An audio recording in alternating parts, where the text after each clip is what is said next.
Game Time, tuonavyo sisi. Yes, ni wiki nyingine tunakutana kwenye meza ya Game Time kujadili masuala mbalimbali ya kimichezo ambayo yanatarajiwa kutokea ndani ya wiki hii pamoja na weekend hii. Jahazi hili la Game Time leo hii linaongozwa na nahodha wako Andrea Masawe. Kushoto kwangu yupo Moruo King. Nipo na Alwatan Mo pamoja na Masud Swahili. Wapo vizuri kwa ajili ya kukupa yale ambayo wameyaandaa kwenye vichwa vyao. Na kumbuka weekend hii ndio weekend ambayo tunakwenda kuitazama kwa mara nyingine tena ligi mbalimbali kubwa barani Ulaya zikianza rasmi kabisa. Bwana, mpo vizuri Moruo King? Tuko fresh kabisa. Alwatan? Kama kawaida. Ni Alwatan Mo. Hilo jina hilo baba? Pesa ziko benki. Yes. Masud? Naam. Mambo yako vizuri? Kabisa. Yes, wako vizuri kwa ajili ya kukupa yale ambayo wameandaa, lakini leo hii tunaanza na ligi kuu ya NBC Tanzania Bara. Ni ligi ambayo tayari imekwisha kuanza, lakini moja kati ya kitu ambacho ni kipya kwenye ligi yetu ni matumizi ya Football Video Support FVS ambayo imeanza kutumika kwenye ligi yetu, na imekuwa na maoni mbalimbali kutoka kwa wadau mbalimbali wa soka, lakini wengi wakiitazama kama ni suluhisho la matatizo mengi ambayo yalikuwa yanatokea kwenye ligi yetu. Wameona kama tunapiga hatua kwenye baadhi ya vitu, hasa baada ya kuja kwa Football Video Support.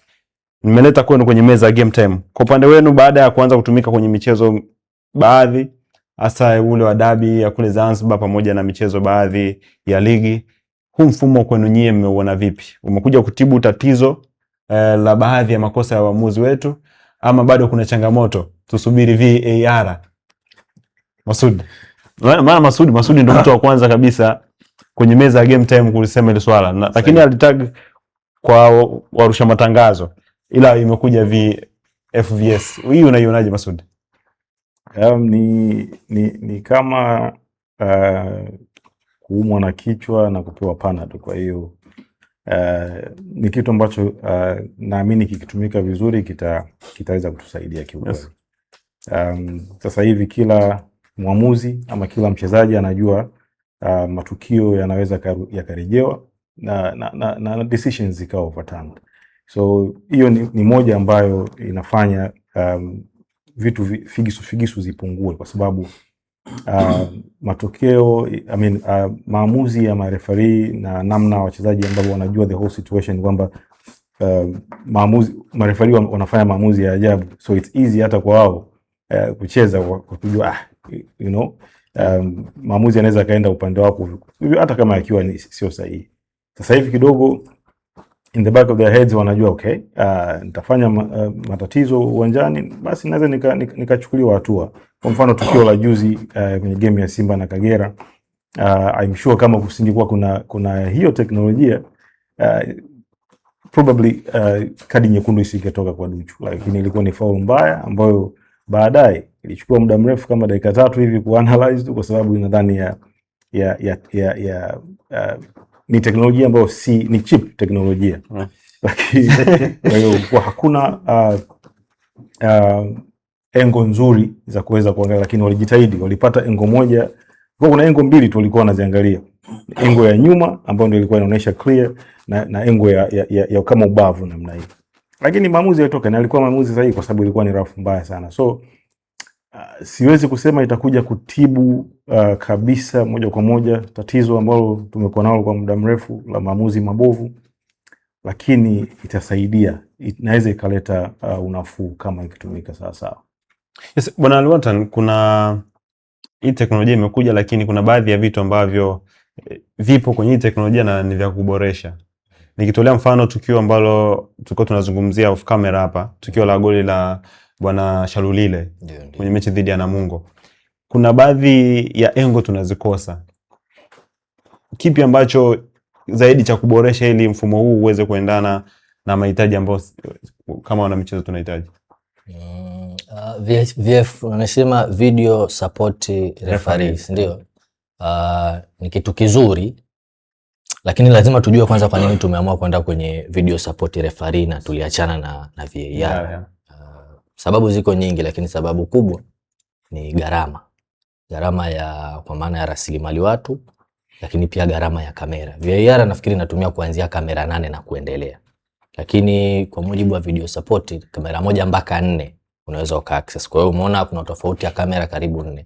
Lakini VAR ilikuwa inahitaji waamuzi 3 wakiwa kwenye van kwa ajili ya kupitia matukio yote hasa yenye utata ikiwemo red card, magoli na vitu kama hivyo. Lakini hii anakuwa ni mtu mmoja tu anayeoperate pale. Na tunaweza tukamconsider kama hakuna hata muamuzi wa extra, ni fourth official na technical ambao kwa mujibu wa kama nimeelewa vizuri yule mzungu tuliomuona pale ni moja kati ya watu wanaotupitisha kwenye transition kuelekea kuitumia sisi wenyewe. Kwa hiyo kesho na kesho kutwa usishangae ukimuone mzungu kwa maana mtu mwingine. Lakini kitu kikubwa ni nini? Swali lako loliuliza. Kuna angle conclusive tulikosa kwenye goli ambalo wako walikuwa wanadhani ni goli, wako ambao wadhani goli. Mimi binafsi nilikuwa nadhani ni goli. Kwa nadhani ni goli kwa sababu licha ya kwamba tulikosa kamera, nafikiri pia ilikuwa ni changamoto. Tunaenda ligi yetu tunaenda kwa kuboresha, lakini mara nyingi nimekuwa nikiangalia offside. Either tunakosa conclusive camera au tunashindwa kuwaonesha watu wa nyumbani mchanganya picha. Nadhani kuna kitu kama hiyo kwa maana ya zile still kutoka mpira unaachiwa. Na ndio maana mpaka leo bado kuna changamoto kubwa sana kwa watu kuhusiana na offside ni nini. Saa mpira unaachiwa kwenda kwa mtu mwingine. Tunaweza kamera ikatuonesha mtu anayeachia mpira lakini haijatuonesha mtu anayepokea mpira. Lakini kama engo ya juzi tukispecify hiyo, tunaona hakukuwa na conclusive camera ya kuamua kama nadhani ni Baka yule. Either alikuwa ni offside au hakuwa offside. Kwa binafsi naona maamuzi ya mwalimu kusema halikuwa goli, nadhani alikuwa ni maamuzi salama. Inawezekana yasiwe sahihi lakini alikuwa ni salama zaidi kuyaendea pale ambapo unapokosa conclusion kwenye kile ambacho ni chaji. Kwa sababu nadhani maamuzi wa pembeni aliamua ni offside. Kwa hiyo maana yake walistick na maamuzi yale kwa sababu walishindwa kuyapindua kutokana na kukosekana kwa kamera. Nadhani kitu kikubwa kwanza tujaribu kudili na kamera zetu hasa kwenye michakato ya offside. Imekuwa ikitusumbua sana hasa kwenye ligi yetu hii. Kinaona kimataifa kidogo mambo yanakwenda vizuri lakini imekuwa ikitusumbua kwenye ligi. Kwa hiyo nadhani tuboreshe zaidi kwenye zile cameras. Lakini video support referee sio ndo suluhisho 100%. As long as ana operate mtu kama mimi na wewe, tunaweza tukawa tuna perception tofauti kwenye tunachokiona. Ila ni kitu kizuri. Muro, tuendelee na football video support ama subiri VAR? Ama tuendelee kuifikiria VAR ama tuendelee na hii kwanza? Na azima maneno kutoka kwa Mswahili kwamba FVS football video support haiwezi kuwa mwarobaini wa matatizo yetu, lakini kuna vitatizo vidogo vidogo au maudhi madogo madogo katika mpira wa miguu wetu ambayo yanaweza yakasuluhishika kwa kuwa na football video support. Kwa mfano ameongelea swala la Duchu. Ile ingekuwa scandal kwamba maamuzi yamelipwa na mambo yanayofanana na hayo. Kwa kuna vitu vidogo vidogo ambavyo technically vinaweza vikasuluhishika right away. Na nakumbuka siku ambayo tulikuwa tunajadili, sisi hatukuona kama kuna, of course hatukuona kwamba kulikuwa na technicality kama hii. Sisi tuliona kwamba kama Azam TV ndio mrusha matangazo, feed zote anazo kwa sababu kuna mchanganya picha ambaye anachagua tukio gani lionekane kwenye TV. So sisi anticipation yetu ilikuwa ni kwamba Azam TV watoe zile feed kwa wale watu walioko uwanjani. Kwa hiyo inakuwa ni rahisi tu kurewind kwamba okay, hapa kamera hii kwa sababu Azam hawaoneshi mpira kwa kutumia kamera 2 au 3, wana kamera zaidi ya 5, 6, 7, 8 ili kuweza kuonesha mpira. Sasa anticipation yetu sisi ilikuwa ni kwamba Azam atoe feed pale uwanjani, rewind, pause ili kuweza kuonesha. Lakini even better imekuja football video support ambayo kuna vimauzi vidogo vidogo ambavyo vinaweza vikatatulika, ambavyo naamini kama FVS imeweza kufanya this match kwa hizi mechi round ya kwanza ambapo leo tunajadili na tunaona ni kitu kizuri, what will happen to all the 30 matches kwa kila timu baada ya msimu kuisha. Kuna uwezekano kuna kitu kizuri ambacho tunaweza tukakifanya. Na ni kitu ambacho ni cha kupongeza kwa sababu tunakosa hiyo. Japo football is based on controversies, tunakumbuka mfano Yanga akicheza na Mamelodi Sundowns kwenye kombe la klabu bingwa Afrika, kilichokosekana pale ilikuwa ni goal line technology. Na hiyo ndo ilifanya lile goli la Aziz Ki au ule mpira wa Aziz Ki usiitwe goli mpaka leo. So despite the fact kwamba football is based on controversies, lakini nadhani kuna vitu vidogo vidogo ambavyo vinaweza vikatatulika na tutafanya vizuri tu, kwa sababu ni mwanzo, msimu ndo huu. Tuombe Mungu bodi ya ligi wasifike katikati wakashindwa kuendesha, kwa sababu kama wanavyosema Azam TV, soka letu kivyetu vyetu. Kwa hiyo tuombe Mungu kwa sababu katikati zilizo nje ya uwezo wetu, mama kusitisha haishindikani, lakini tuombe Mungu kwamba everything goes well, na itakuwa fresh. Yes, tumetoka kujadili football video support. Sasa tunakwenda kuangalia michezo ambayo inakwenda kuchezwa. Yes, tunaenda kuangalia michezo ambayo inakwenda kuchezwa wiki hii. Simba Sport Club yupo pale Mwanza na atakaribishwa na Pamba. Moja kati ya mchezo ambao Simba ni ngumu sana kutoka ndani ya dakika 90 hajaruhusu goli dhidi ya Pamba. Game 3 za mwisho amepitia wakati huo lazima ruhusu goli, lakini Pamba wamekuwa si wanyonge pale ambapo anakutana na Simba Sport Club. Tukumbuke pia lakini Simba ndani ya klabu wanafanya kazi mbili: kupata matokeo, lakini pia kuhakikisha kwamba hali ya hewa inazidi kuwa nzuri.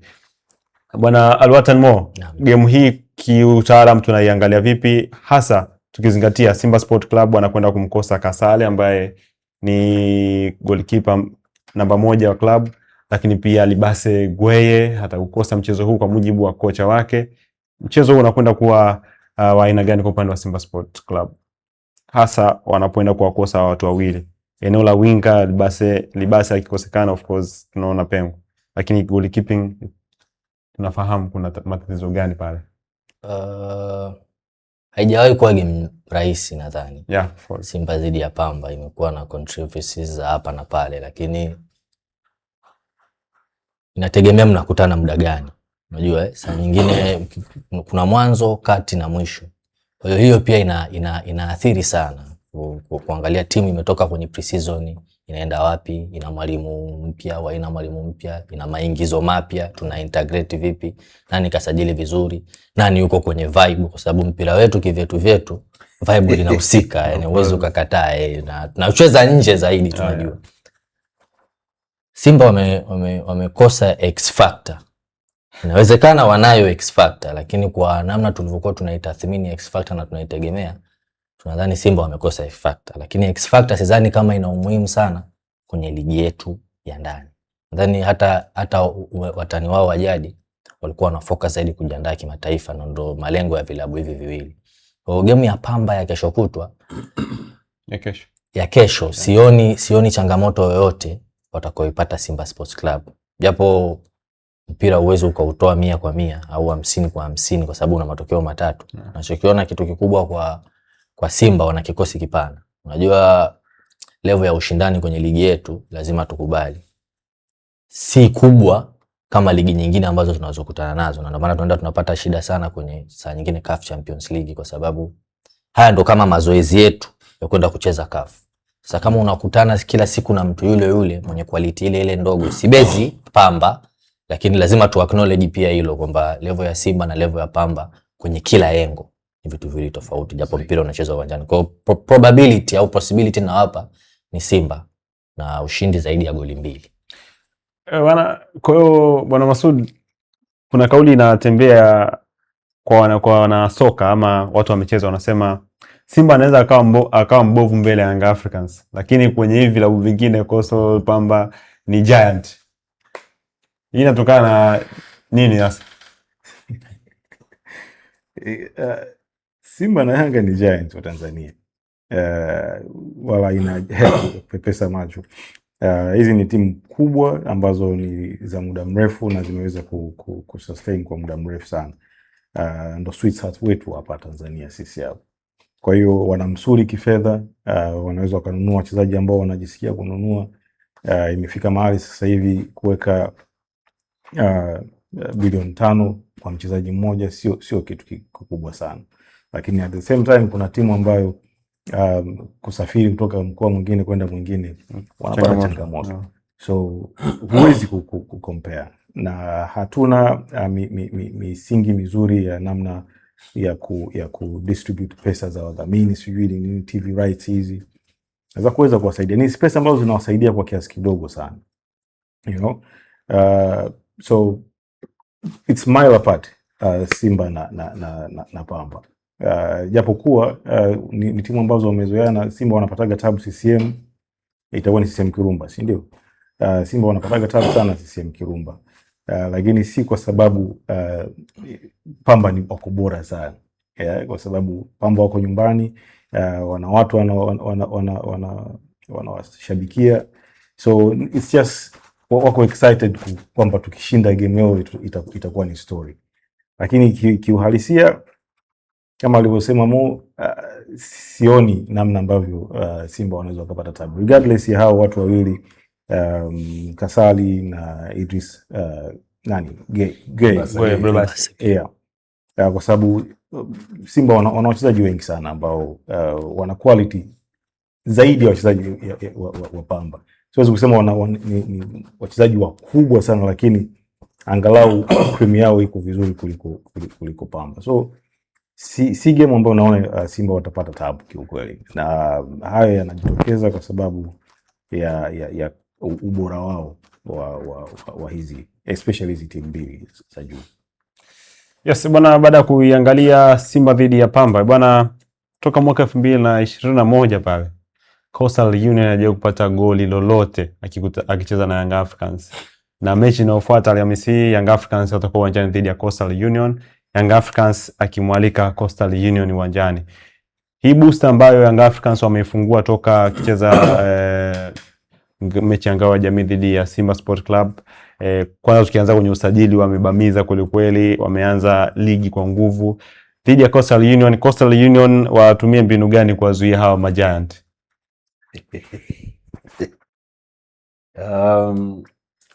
Mpira wetu una mambo sana, na kwa bahati mbaya ni kwamba timu zetu, nadhani Said Ramovic akiwa kocha wa Yanga alivyoondoka, kama nitakuwa na kumbuka sahihi, nukuu yake alisema kwamba ligi yetu haina intensity.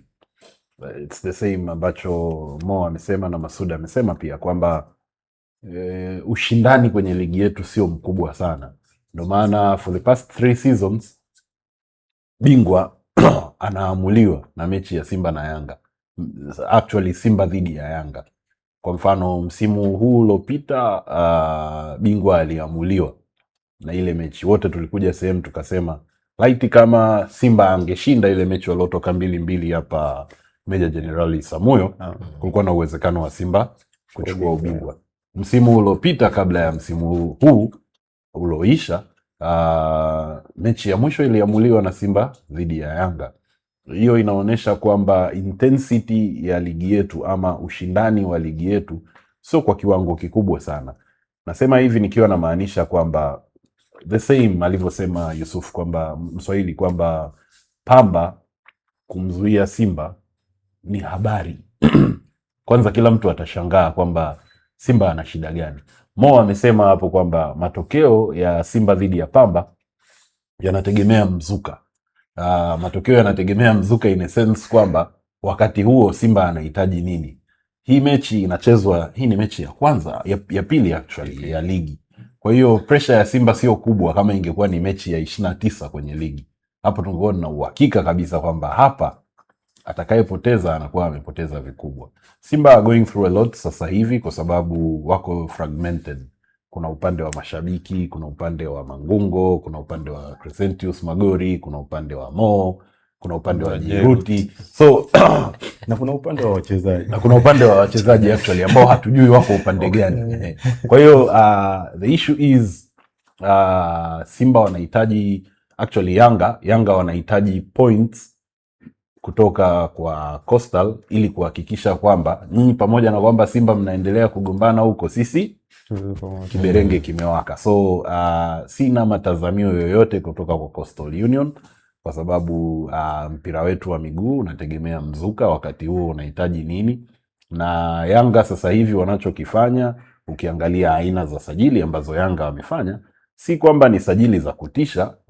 In my opinion, si sajili za kutisha kwa sababu Aziz has been here na alivyoenda huko hakuna chochote cha maana ambacho Aziz amefanya, lakini Yanga anachokifanya sasa hivi ni kuinstill fear, ni kuinstill hofu na woga kwa wapinzani wake, kama alivyosema Thomas Tuchel wakati anahamia Chelsea. Alisema tunakwenda kutengeneza timu ambayo kila mmoja ataogopa au atahofia kukutana nayo. So right now I think Yanga anatakiwa au atakuwa anacheza akijaribu kuinstill fear kwa kila mpinzani ambaye anakuja nyuma yake. Kwa hiyo all the best Coastal Union, lakini we all know how this will end. Lakini tukizungumzia ushindani wa ligi, ushindani haupo tu kwa vilabu viwili, labda Simba pamoja na Yanga Africans. Kuna Azam, TRA United hivi sasa amekuja kuleta ushindani mkubwa, lakini pia Singida Black Stars wamekuja kuleta ushindani. Ile nafasi ya tatu inapiganiwa kwa nguvu na vilabu vitatu. Sasa wana Al-Watan Mo, Azam anakwenda kucheza dhidi ya TRA United. Mechi ya kwanza ya Azam FC walitoka sare ya goli 1-1 dhidi ya Police Tanzania, lakini pia ama TRA United walitoa sare ya goli 1-1 dhidi ya JKT Tanzania. Hizi timu mbili ni timu ambazo ule msimu wa kufunga mahesabu, mzunguko wa kufunga mahesabu, kunakuwa na alama chache sana ambazo wanakuwa wamepishana. Mechi hii inakwenda kuchukua mechi ina gani, ukizingatia Azam FC mentality yake ni kuchukua ubingwa ama kufanya vizuri zaidi ya misimu iliyopita? Azam bwana ananipaga changamoto kidogo, na nadhani sio mimi tu, anatupaga changamoto watu wengi, sababu jaribu kumwangalia nini kakosa, unashindwa kujua nini kakosa, sababu ana muscles za kutunishiana na hawa wawili, kwa sababu kama tunasema wanashindana dhidi ya Simba na Yanga kwenye title race, ndio japo tunacheza na wengine wote, lakini amekuwa akiachwa mbali. Even though mpira wetu wa Tanzania uko kwenye hela tu, unachezwa tumesema nje na ndani, si ndio? Sikutegemea matokeo yao ya juzi. Sikutegemea kabisa draw yao ya juzi, na siwezi nikasema kwamba inanipa wasiwasi leo dhidi ya TRA, lakini hainitishi kama chochote kitatokea dhidi ya TRA. Ni timu ambayo imekuwa haitabiriki, kwa sababu hata kuwa na consistency ya matokeo, nadhani ndipo inapopigwa gap na hizi timu nyingine mbili. Unajua Simba na Yanga wanapoteza consistency very rare sana throughout the season. Yani akipoteza huyu basi na huyu amemjibu, na ndio maana mwisho kabisa Muru alisema unaona mechi za Simba na Yanga ndio huwa zinaamua, au mnatofautiana pointi 3, pointi 4.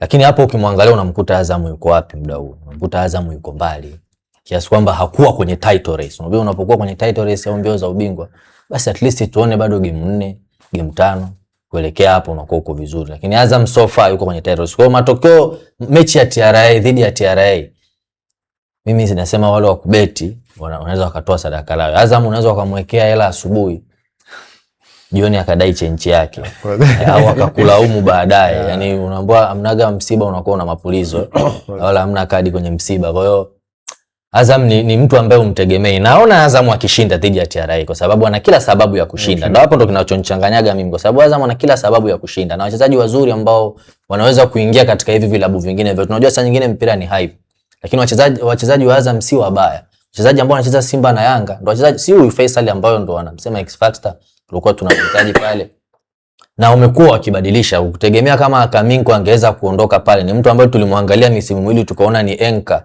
ndani ya pale. Kwa kama ameondoka na Imani Mwalimu ameona kuna upgrade ya Kaminko. Sasa kama Kaminko Simba na Yanga walikuwa wakimtolea macho mwaka mmoja nyuma, alikuwa Azam.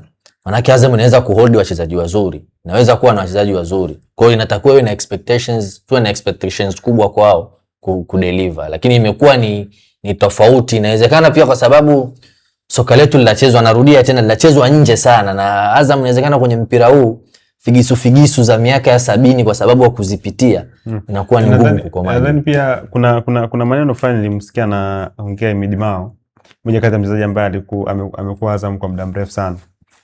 Amesema shida ni mentality. Yupo ndani ya Azam mpaka hivi sasa, lakini ameweza kusema hivyo kwamba mentality inawezekana ipo, lakini haipo kwa kiwango kile ambacho kinahitajika. mentality ya kuchukua vikombe, mentality ya kushinda kila game, lakini pia msukumo wa mashabiki. Sasa mentality inatengenezwa na nani kwanza? Lazima turudi mentality ambayo tunasema ni mtazamo chanya. Mara nyingi tunapenda mentality iwe chanya. Ukiwa na mentality ya kufeli, hatuitem kama mentality. Mentality inaletwa na nani? Kwa sababu mentality inaletwa na watu wenyewe. Lakini nyuma kwanza, tulishawahi kusikia maneno, nadhani kipindi anaondoka Dube, nadhani tulishawahi kusikia maneno kwamba Azam akifungwa na Simba au na Yanga, viongozi wa Azam wanakuwa wako poa sana. Lakini kinatokea Azam wamepata matokeo zidi ya vilabu hivi viwili, wachezaji wenyewe wakawa wanajiuliza malengo ya viongozi wetu ni kushinda na kwenda mbele au? Kwa hiyo tunapozungumzia mentality tunaweza tukawadili wachezaji, lakini tukarudi kwenye core ya club, yani misingi yenyewe ya ushindani iko kwenye kiwasi. Unakuta kiongozi mwenyewe anataka Yanga achukue ubingwa. Msimu uliopita Azam dhidi ya TRA, nadhani ile mechi ilichezwa Arusha, nakumbuka ile mechi Azam alichezea pale kama sio goli 3 ni 4. Wakaja na zile story kwamba they were drugged, wanatapika na nini, unakumbuka? Sio game rahisi kwa sababu Azam, kitu ambacho Azam anakosa ambacho Simba na Yanga ni mastermind kama alivyosema Mo, ni uwezo wa kucheza nje ya uwanja. Inawezekana hakuna chochote kilichotokea, lakini walizidiwa tu hapo kwamba walitafuta sababu, na bahati mbaya ni kwamba matukio au lawama kama hizo huwa hazina substantiation. Hautokaa ujue kama ni kweli au sio kweli, lakini unless otherwise, mimi Azam wananisikitisha kitu kimoja. Actually Azam na Singida, sioni kama Azam na Singida wana lengo la kuchukua ligi ya nchi, kwa sababu msimu uliopita Azam ilipata draw 10. Yani mechi 10 Azam alikuwa na draw. Huwezi kupata kikombe kwa kudraw mechi 10. Maana yake hizo ni point 20 umezipoteza. Singida the same. Singida yeye anaweza akapoteza mechi zingine hizi, lakini ikija Simba na Yanga, na I would love to believe anaonesha kukaza. Yani kuna kukaza na kuonesha kukaza. Yani Singida na Azam nadhani wao malengo yao makubwa ni kushiriki Confederation. Yani hawana lengo la kuchukua ubingwa. Siku Azam na Singida wakiamua kwamba sasa ubingwa tunautaka. Na unajua kitu kingine ni kwamba kwenye swala la mentality, Azam anahitaji tu kushinda kikombe ili kuinstill the right mentality, kama ilivyokuwa kwa PSG kwenye UEFA Champions League. Kwamba yani mnakuwa nyinyi mna kila kitu, wachezaji wazuri, mnadhaminiwa na watu wengi, mna pesa, mnaweza kusajili kila mtu mnayemtaka, lakini just the right mentality ya kuamua kwamba we need the cup au we need the trophy, hiyo ni kitu ambao Azam na Singida sioni. Yani I'm very sorry kusema hivi, sioni kama Singida na Azam FC wana lengo la kuchukua kikombe nchi hii. Bwana, hiyo ni Azam FC ambao watakuwa dimbani majira saa 3 usiku kucheza dhidi ya TRA United. Tumefikia tamati hapo kuangalia matukio ambayo yanatarajiwa kutokea kwenye ligi kuu ya NBC Tanzania Bara.